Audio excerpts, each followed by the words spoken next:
আমার স্ত্রী primary teacher. রাতে ডিনার শেষে আমার স্ত্রী ক্লাস 1-এর খাতা দেখছিল। খাতা দেখতে দেখতে আমার মিসেসের চোখ দুটো জল করে উঠছে।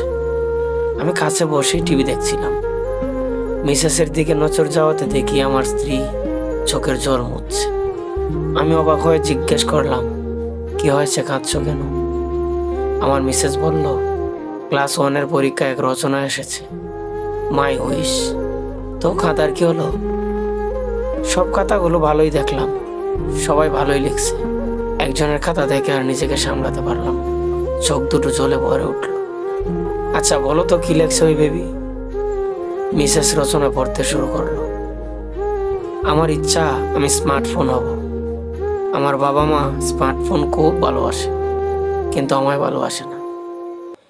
যেখানে যায় আমার বাবা তার স্মার্টফোন সঙ্গে করে নিয়ে যায়, কিন্তু আমার সঙ্গে করে নিয়ে যায় না। ফোন এলে আমার মা তাড়াতাড়ি গিয়ে ফোন ধরে, কিন্তু আমি কান্না করলেও আমার মা আমার কাছে আসে না। আমার বাবা স্মার্টফোনে গেম খেলে, কিন্তু আমার সাথে খেলে না। আমি বাবাকে বলি, আমায় একটু কোলে নাও না বাবা, কিন্তু বাবা কোলে নেয় না। স্মার্টফোনটাই সব সময় বাবার কোলে থাকে। মাকে গিয়ে বলি, মা চলো না আমার সাথে একটু খেলবে, কিন্তু আমার মা আমার উপর রেগে গিয়ে বলে, দেখতে পাচ্ছিস না আমি এখন তোর মামার সাথে চ্যাটে কথা বলছি। আমার বাবা রোজ স্মার্টফোনটাকে যত্ন করে মোছামুছি করে, কিন্তু আমায় একটু আদরও করে না।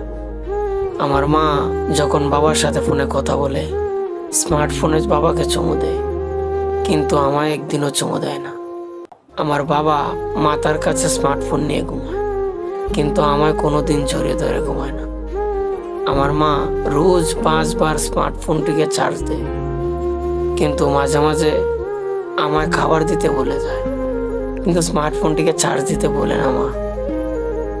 তাই আমি স্মার্টফোন হব। আমার ইচ্ছা স্মার্টফোন হয়ে বাবা মায়ের সাথে সবসময় থাকতে চাই।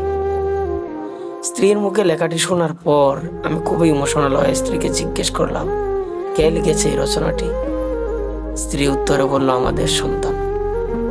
আমি স্তব্ধ হয়ে বসে রইলাম কিছুক্ষণ। অনেক কিছুই ভেবে চলেছি। আমার আর আমার স্ত্রীর চোখে তখন জলের ধারা নামতে শুরু করছে। গল্পটি কেমন লাগলো জানাবেন। ধন্যবাদ সবাইকে।